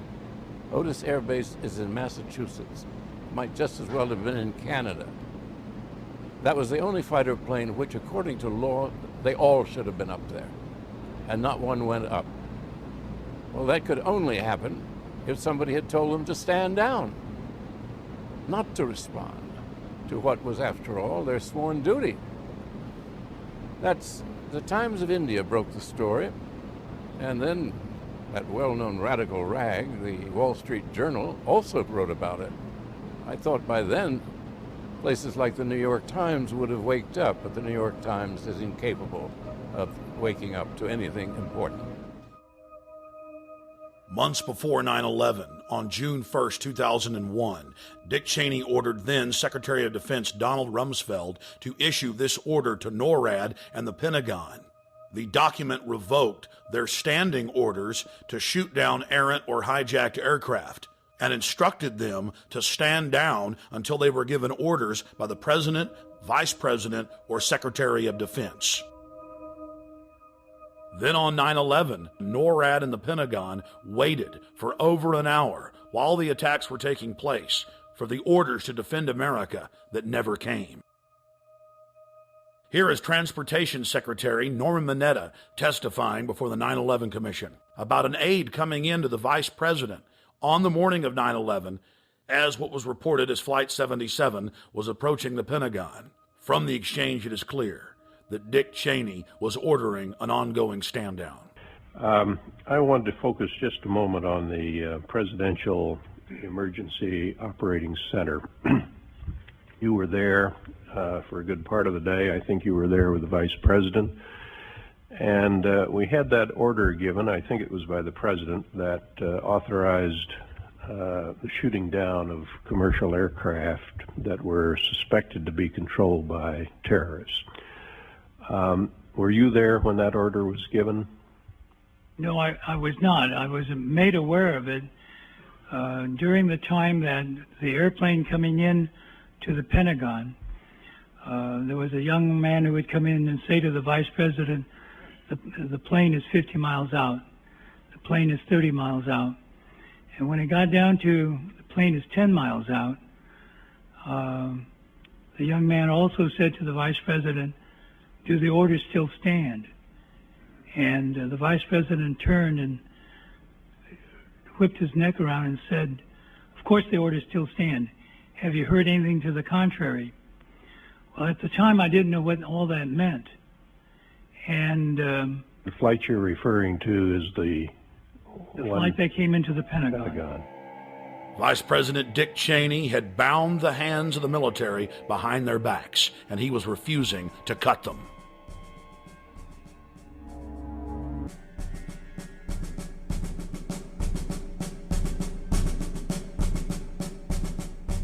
On the 5th anniversary of the September 11th coup against America, thousands of citizens took to the streets of New York to expose the cover-up. The people are sick and tired of the real perpetrators of 9/11, grandstanding like heroes and using the tragedy as a pretext to turn America into an Orwellian police state. Once everybody gets here, we're going to all get together, we're going to go over to Ground Zero. We're here to get the information out, we're here to talk to the media. We're here to make sure that the official story continues to collapse. We're here to expose the terrorists, the people that really carried out 9/11, the criminals inside the military-industrial complex.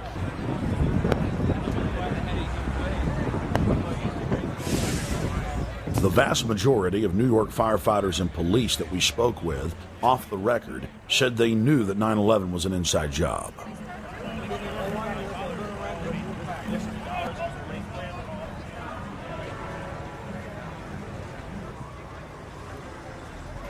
In 1933, Adolf Hitler staged a terror attack on the German Parliament building, the Reichstag, to blame it on their political enemies and set up a police state. Then Hitler, to launch World War II in 1939,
One of the establishment's favorite tactics to counter 9/11 truth is to claim that it hurts the feelings of the victims of 9/11 and their families to bring up alternative theories.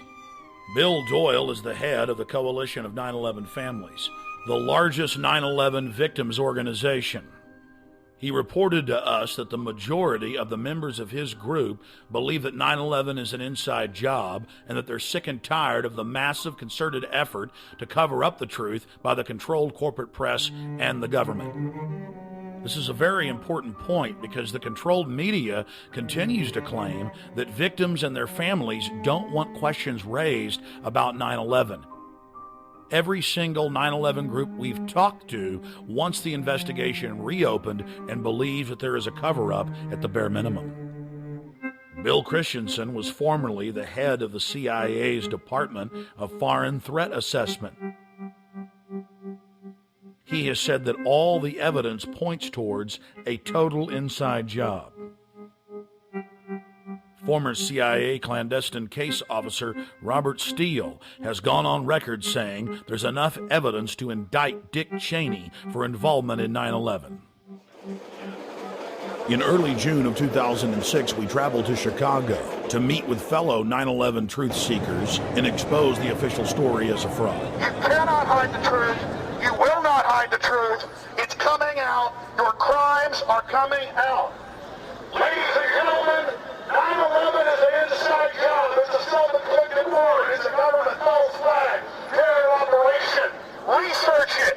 More people are waking up every single day. More people realize what the stakes are. They love their families, and they understand that the government is carrying out terrorist attacks as a pretext to re-engineer America into a police state. Why? To capture us to be their political slaves, to use us as an engine of global empire, to invade the planet. While in Chicago, we had a chance to again speak with former MI5 agent Andy Michon. I'm convinced that 9/11 was an inside job. And there are a number of compelling reasons why I think it was an inside job. Primarily the collapse of the Twin Towers, which looked to me to be controlled demolitions. Also the collapse of Building 7 of the World Trade Center complex.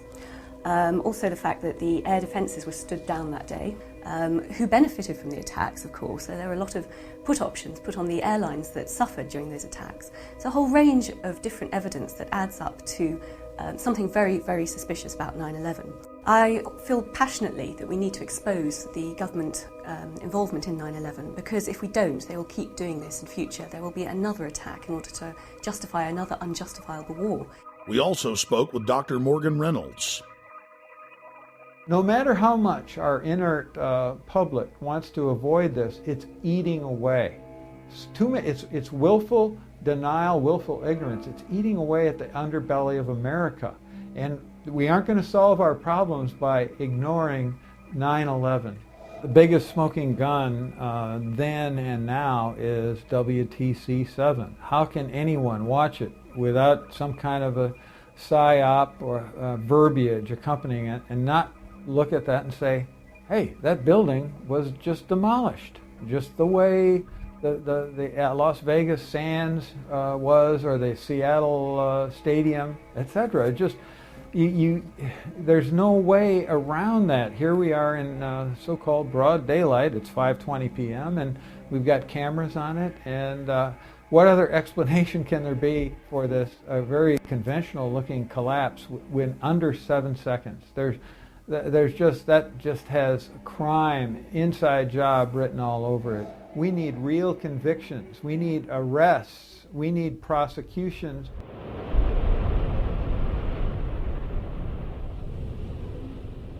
We also had a chance to speak to Professor Stephen Jones, who is a doctor of physics, concerning new bombshell evidence that conclusively proves that thermite was used to cut the main pillars in the World Trade Center towers.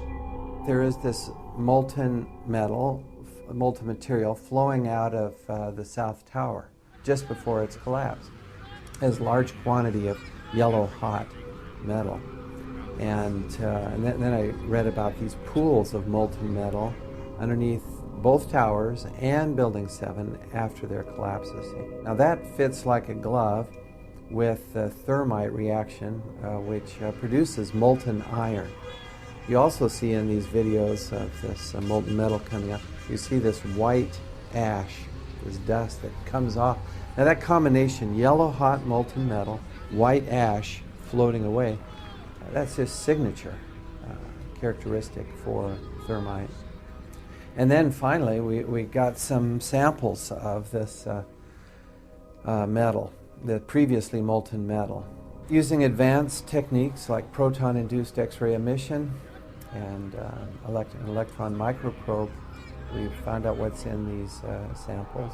We're finding iron, also sulfur, potassium, and manganese. And these are characteristic of a variation of thermite, which is used to cut through steel very rapidly. It's called thermate.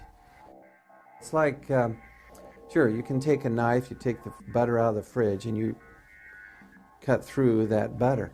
Now, adding sulfur to thermite and also potassium permanganate, these chemicals, it's like heating up your knife to a very high temperature. Now it slices right through the butter. Even if the butter is cold, slices right through. Same way here, by adding sulfur and potassium permanganate to thermite, it'll now slice through structural steel very rapidly. But the end products then, you'll have sulfur and potassium, manganese, and iron. And that's what we see. Thermite had to be planted in the buildings, which of course implies directly an inside job. Someone had to have access into the building. You'd get down below and you'd see molten steel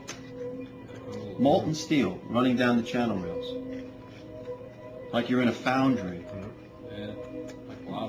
like lava. We spoke with former Minnesota Governor Jesse Ventura to get his perspective on 9/11. Ventura has told the press that he is so concerned about the attack on the Bill of Rights in this country that he has now moved to Mexico and believes the country is sliding into full-bore fascism. I would just like to get your view, your take on 9/11, Gulf of Tonkin, JFK, all of it.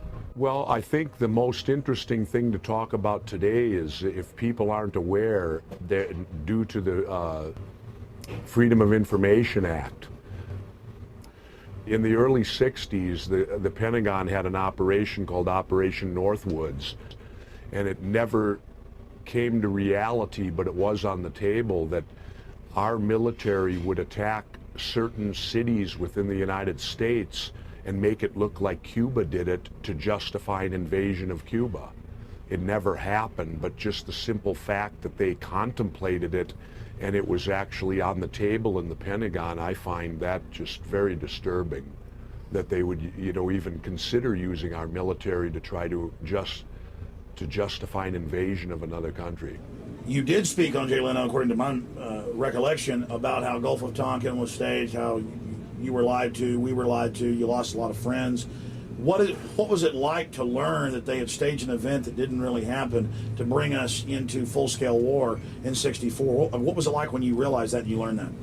Well, it was very disappointing to believe in your country that they would lie to you to get into a war, that they would perpetrate a lie and that the media would go along with it. It's a real eye-opener, and you realize that if they would do it in the 60s, they'll do it again. If it works once, it'll work again.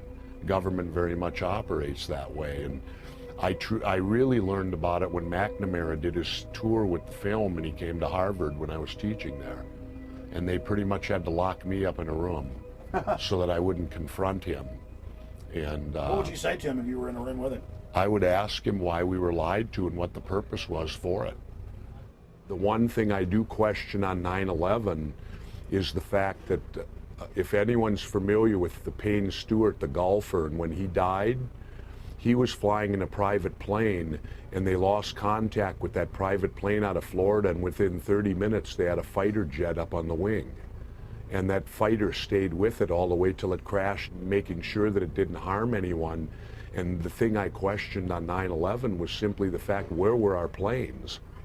When all of this was going on and planes were being hijacked an hour apart, and there were 4 of them to cover about a 6-hour space, at no time, to my knowledge, did we have any fighter planes up in the air. Why? Well, the default position is to send up fighters. Right. Why weren't they? In light of the fact that there was a cover-up that got us into the Vietnam War, and there was, in my opinion, a cover-up of John Kennedy's assassination, I would just say that I don't believe it's beyond reason to not at least consider that the government certainly would do things like that. Then in mid-March of 2006, actor Charlie Sheen went public on my syndicated radio show and simply called for a new independent investigation and questioned the official story. Sheen knew that the establishment lapdogs would attack his personal past, whether real or manufactured, instead of challenging him on the facts. So Charles Sheen preemptively challenged them to challenge him on the facts, something they steadfastly refused to do.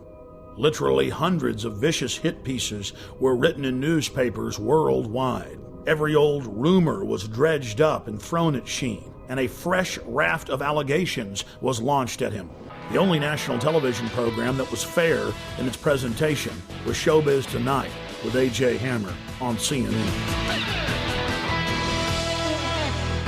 On Showbiz Tonight, Charlie Sheen speaks out on a controversial theory that the government covered up what really happened on 9/11. Taking over 4 commercial airliners and hitting 75% of their targets, that feels like a conspiracy theory. Tonight, we dig even deeper. The host of the radio show on which Sheen leveled his startling allegations joins us live right here on Showbiz Tonight. The radio host who interviewed Sheen is Alex Jones of the Genesis Communications Network. Alex joins me live from Austin, Texas to talk about Sheen's riveting comments. Alex, as I mentioned, the response that we got from doing this story last night, absolutely shocking. So I want to know how it actually all came about. How did the interview with Charlie Sheen actually happen? Did you guys reach out to him? Did he call you? What was the deal?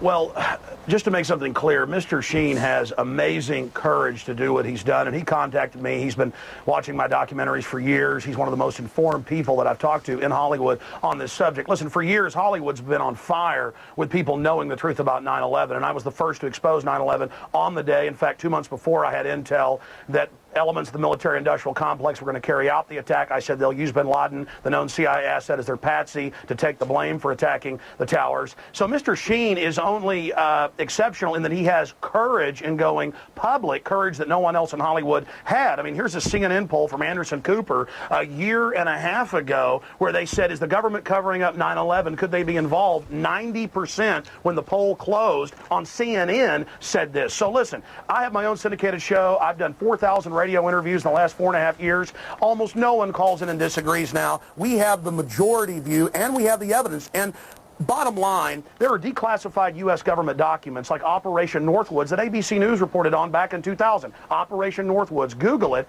and in there the U.S. government, an element of it said we want to hijack jets by remote control, crash them, and blame it on the Soviet Union and Cuba. Now, that was decades ago. This is why we believe this. Right. Then you look at the official story, the firefighters, the police, hundreds of them saying there were bombs in the buildings. They were told to shut up. You look at Building 7, detonators are going off. You can see the explosions. And Alex, a lot of this is what Charlie Sheen was covering. I'm actually just curious, did he reach out to you guys? Is he the one who put the call into you? Sure, is that how he wound up on your show? Sure, he called me a few weeks ago and said that he loves this country. He has nothing to gain from this. I mean, in fact, it's dangerous for him to do. But he said, I love this country and my kids so much that I'm going to do this, Alex. And I said, God bless you, because now it may spur other Hollywood people who've got major pull, who know the truth, to start going public. Look, it's really simple. Let's understand this, okay? 9/11 was an inside job. It was a self-inflicted wound, and what Charlie Sheen is doing is just amazing, and he can only be commended for it, and all he's calling for is a real investigation. I go further at Infowars.com and PrisonPlanet.com. We lay out how it happened, what took place, and it's not just Charlie Sheen. I've interviewed, CNN has interviewed some of these people, the only network that I've seen doing it. You guys have interviewed. There have been physics professors that have gone public. There have been the heads of mining colleges that have gone public. George Bush Sr.'s top CIA advisor who briefed him and briefed Ronald Reagan, one of the highest level guys at the CIA, says our government is clearly involved in carrying out terror to blame it on foreign enemies. Did you know that on CIA.gov they admit that they carried out terror attacks in 1953 to blame it on Mohammad Mossadegh in Iran as a pretext to overthrow Iran? Alex, I'm all good stuff and all stuff that needs to be talked about. But the question is why? Why have so many of the major media outlets not talked about these alternative theories that exist behind 9/11? Why is that? Mark Twain said that in the beginning a patriot is a scarce man, hated and feared and scorned, but in time when his cause succeeds, the timid join him, because then it costs nothing to be a patriot. A lot of people don't have the courage that you have, AJ. A lot of people don't have the courage of Charlie Sheen. They don't have the courage of the German defense minister, Andres von Bülow, who 2 years ago What do you think they're afraid of that's going to happen to them? They're afraid of being beaten up by the hordes of neocon intimidators who try to go out there with their Gestapo Nazi tactics to try to bludgeon everybody with their blogs and radio shows to shut up. But they've lost power because people have learned that they're a bunch of liars. They lied about the WMDs. They've lied about everything, and now their credibility is totally blown. The new White House memo just came out where Bush was talking about staging the shoot down of American planes to blame it on Saddam. That's public. That's admitted. We have been getting an overwhelming response to our Showbiz Tonight question of the day. Charlie Sheen speaks out. Do you agree with his assertion that there is a government cover-up of 9/11? Let's take a look at how the vote is going so far.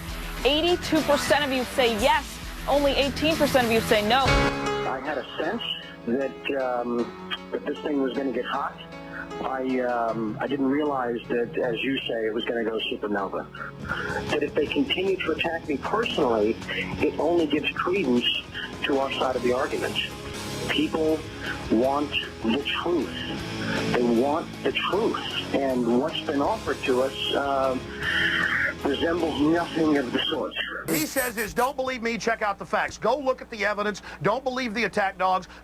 It isn't about Charlie Sheen or Alex Jones or A.J. Hammer. Right. It's about NORAD standing down. It's about bombs in the buildings. It's about Pentagon documents saying they wanted to carry out these attacks and blame it on foreign enemies. This is all public. That's why all these physicists and politicians and people and congresswomen, ideas are bulletproof. And the New World Order better stop carrying out terror attacks. We've caught them over 200 times in the last 100 years. Western governments doing this. Hitler does it. The British do it. The Russians did it. Governments do this. And I'm not saying the whole government. Very small criminal black world is what they're called. Operators are carrying this out. That's the facts. Please go investigate it, ladies and gentlemen. You will discover the truth. Look at America. It's turning into a police state. Well, putting cameras in school bathrooms. Nothing can stop the truth from coming out on 9/11, and we're in danger of the New World Order carrying out more terror attacks to keep this war for empire. Charlie Sheen then appeared on Jimmy Kimmel Live. Sheen again threw down the gauntlet and challenged his detractors to look at the facts of Building 7 and the 5 frames from the Pentagon. You know him from movies like Platoon and Wall Street, and in addition to seeing him every week on 2.5 Men, opening tonight, you can see him in Scary Movie 4. Please welcome the indestructible Charlie Sheen.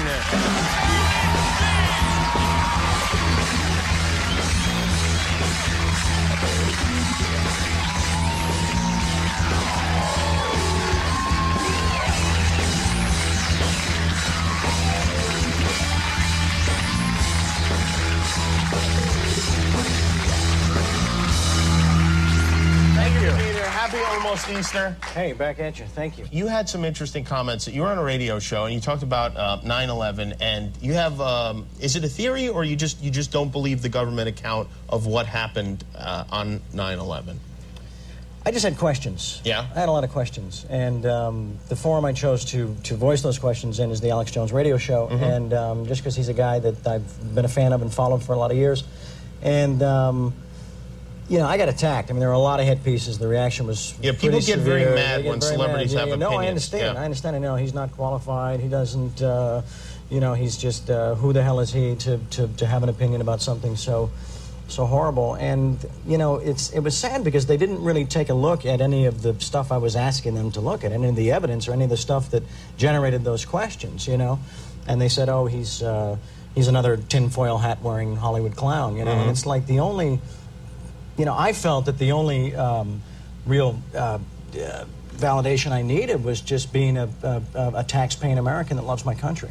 Yeah, and I mean, it's just something that you wonder about and you would like to know more about, sure. I assume. And do you did you study the tapes? And I've done a lot of research, and it's not just me, it's the people that have come before me, the experts and the engineers and the physicists and the scientists and the scholars that raised a lot of these things, and I took a look at their research and said, yeah, it doesn't add up. A lot of it doesn't add up. Hence these questions, you know, and there's two areas. There's Building 7 and there's the 5 frames from the Pentagon. Don't listen to me. Do your own research, you know. But I think that, you know, what happened to a time in this country when we were entitled, when we had a constitutional and a God-given right to be curious about things that didn't make sense. That's all it was. Because we have a lot of cable shows now, and thank you. And they need stuff to be mad about. So, you know, stuff like this is like, oh boy, we could yell about this for an entire week. And plus, with your dad being the president and all, it puts a lot of the focus on it. That's true. Yeah, I should have conferred with him before I came out publicly. You know? Within weeks of Charlie Sheen throwing down the gauntlet on national television, the federal government released 2 new videos, almost identical to frames released 4 years before by the Pentagon. We've got to ask questions about why the Pentagon could be attacked. This is supposed to be the most defended building in the world. We've got to look at the stills that were released from video footage of that day, which claim that a jetliner went into the side of the Pentagon and yet appear to show some kind of guided missile going in there. The establishment press chortled with glee, as if the new footage conclusively proved their claims. Tonight's other big story, the Pentagon releasing the first video showing American Airlines Flight 77 crashing into the Pentagon on September 11th. Well, that's a question. Does this prove once and for all that is where that airplane crashed? Well, I would have thought that over the years that was never a question, but some folks had a question about that. I think that question is now once and for all answered. Since the first days of 9/11, the establishment press has only focused on the Pentagon controversy and not the hundreds of other smoking guns and serious questions that have been raised. We have to ask ourselves, why? As if it was by design, the new frames only intensified the debate. No passenger plane is evident in the still frames. They're more than happy to endlessly focus on the Pentagon, but they won't touch Building 7.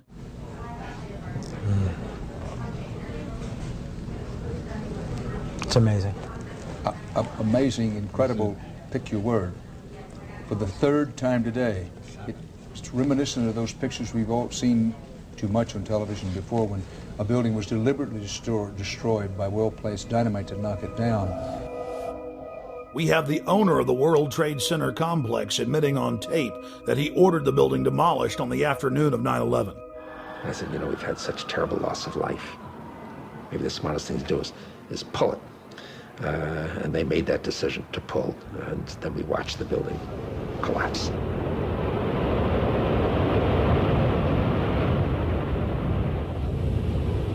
During our on-the-ground investigations in New York City over the last 5+ years, we've talked to scores of eyewitnesses who had claimed that police and firemen told them to get back from Building 7 because it was going to be brought down or, quote, explode.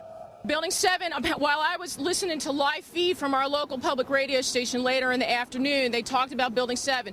Building 7 was fine. There was no airplane that hit it. And then they even began to ruminate on the air about demolishing the building. I said, well, I don't know. I mean, you can put out fires. You know, why would you talk about demolishing a building that, you know, it wasn't hit by anything? You know, the fires weren't bad or anything like that.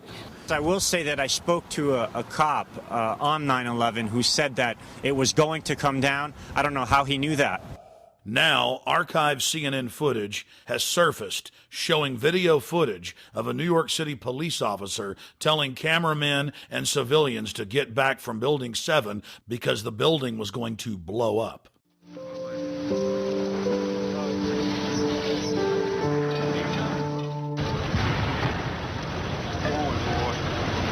Keep your eye on that building. It'll be coming down. The building is about to blow up. Move it back. All right, guys. We are looking back. The building is about to blow up. Flame, debris coming down. Just in the last few seconds, another building, building number 7, one of the buildings in support of the World Trade Center towers, has collapsed. This is no small building, as you can see, at 47 stories. It would stand out in most American cities. And then, in late February of 2007, 9/11 researchers reviewing archives of live news coverage from September 11th discovered to their shock that BBC World had reported that Building 7, also known as the Salomon Brothers building, had completely collapsed over 20 minutes before its actual implosion. First anchors at the London news desk reported it. Now, more on the latest building collapse in New York. You might have heard a few moments ago I was talking about the Salomon Brothers building collapsing. And indeed it has. Apparently that's only a few hundred yards away from where the... They then cut to BBC reporter Jane Stanley in New York, who also reported that the Salomon Brothers building had fallen, all the while with the building clearly visible behind her through the window. Our correspondent, Jane Stanley. Jane, what more can you tell us about the Salomon Brothers building and its collapse? Well, only really what you already know. Details are very, very sketchy. There's almost a sense downtown in New York behind me, down by the World Trade Centers, of just an area completely closed off as the rescue workers try to do their job. But this isn't the first building that has suffered as a result. We know that part of the Marriott Hotel next to the World Trade Center also collapsed as a result of this huge amount of falling debris from 110 floors of the two twin towers of the World Trade Center. As you can see behind me, the Trade Center appears to be still burning. We see these huge clouds of smoke and ash, and we know that behind that there's an empty piece of what was a very familiar New York skyline. Another BBC news channel, BBC 24, also got the word and reported the collapse 20 minutes before it fell.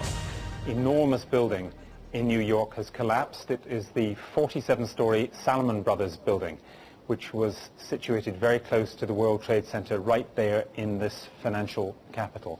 It then emerged that Aaron Brown of CNN reported from a rooftop overlooking Ground Zero that Building 7 had collapsed over an hour before it actually fell. We are getting information now that one of the other buildings, Building 7 in the World Trade Center complex, is on fire and has either collapsed or is collapsing. And you, to be honest, can see these pictures a little bit more clearly than I. But building number 7, one of the buildings in this very large complex of buildings that is the Trade Center, there were, and that is the right way to put it, there were the two towers, but then there are a number of support buildings around it, and now we are told that there's a fire there, and that building may collapse as well, as you can see. We can see as we look now back downtown, we can see the billowing smoke. CNN and BBC's reports conclusively prove media prior knowledge and false start scripting of Building 7's controlled demolition. Couple that with hundreds of police, firefighters, and rescue workers stating that they were told to get back from 7 because it was going to be brought down. There can be no doubt that Building 7's destruction was an orchestrated inside job. 9/11 was just one salvo in an ongoing war against the free peoples of the planet. It's all part of their terror storm. Pentagon war planners now publicly admit that 90% of their battle plans are psychological versus physical. The information war has taken the place of aircraft carriers, fighter bombers, and Abrams M1A tanks. And you, the population of the planet, are the target. Put simply, modern warfare is all about selling the population to love its own enslavement. The elite are waging war on the people. Edward L. Bernays is regarded by many as the father of public relations. He was born in Vienna, Austria. Bernays was the nephew of Sigmund Freud. Bernays pioneered the use of psychology and other social sciences to design public persuasion campaigns. He published several scholarly works still used in universities worldwide today. On page 71 of his book Propaganda, Bernays wrote, "If we understand the mechanisms and motives of the group mind, is it not possible to control and regiment the masses according to our will without their knowing about it?" Bernays literally wrote the book on modern propaganda. His clients included Procter & Gamble, CBS Television, the United Fruit Company, the American Tobacco Company, General Electric, Dodge Motors, and he also spearheaded the national campaign to fluoridate the water supply of America through the fluoridationist of the Public Health Service. He was hired by multiple presidents to engage in propaganda campaigns against the American people, as well as the U.S. Army. Another quote from his book, Propaganda: "The conscious and intelligent manipulation of the organized habits and opinions of the masses is an important element in democratic society. Those who manipulate this unseen mechanism of society constitute an invisible government, which is the true ruling power of our government. We are governed, our minds are molded, our taste formed, our ideas suggested, largely by men we have never heard of." Nazi propaganda minister Joseph Goebbels publicly praised Bernays on many occasions and stated that Bernays' work was the blueprint used by the Nazis to seize control of the Reich.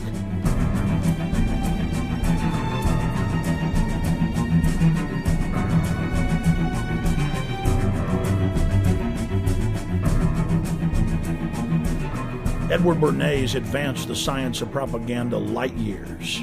But more than 60 years after his heyday, the science of mind control is thousands of times more sophisticated than even Bernays had envisioned. Since the dawn of man, bullies have attempted to dominate and control the tribe. Human history has been one long struggle of the independent free human against organized crime syndicates attempting to enslave him. Brute force has been replaced with intimidation and propaganda. We are manipulated into enslaving ourselves. We are conned into believing that the establishment is our loving keeper and not our parasitic master. The New World Order architects are a group of predatory control freaks who have enslaved humanity and are desperate to keep control of their cattle. The elite is threatened by independent free humans who control their own destinies. They're threatened by intelligence, by beauty, by honor, by family. They seek to control and steer the destiny of humanity in a direction that secures their power monopoly forever. They are sadistic. They are callous. They think nothing of human life, only control and keeping that control. The entire world is being engineered, designed to be a prison planet, a control grid over free humanity, where no dissent is tolerated. Once you realize that the establishment is laughing at you, you can begin to research the truth and start fighting back. Once you understand their game plan, it's very easy to defeat. Knowing who your enemy is half the battle. Taking action is the other half. You only have to free your mind, and defeating the globalist will be easy.